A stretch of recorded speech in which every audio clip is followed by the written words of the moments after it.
يستمر العمل في معسكر ميدياتوبيا على قدم وساق لليوم الثاني على التوالي. لذلك قررت إدارة المعسكر استضافة الفنان القدير هاني شنودة والفنانة الشابة سارة مدحت لإحياء حفل فني ساهر لأعضاء المعسكر الرابع لميدياتوبيا بمدينة نويبع. أولا أنا سمعت عن الميدياتوبيا من المطربة سارة مدحت، لكن لما جيت لقيت فعلا في ميديا ولقيت في يوتوبيا فعلا، لأن الشباب محققين المدينة الفاضلة بينهم وبين بعض.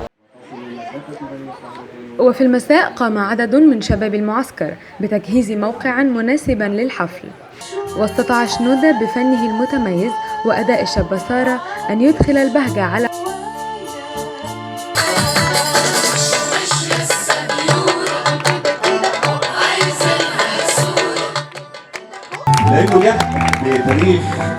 وأثناء الحفل أعلن الأستاذ خالد هجرس عن إذاعة جزء من الأمسية مباشرة على إذاعة الشباب والرياضة.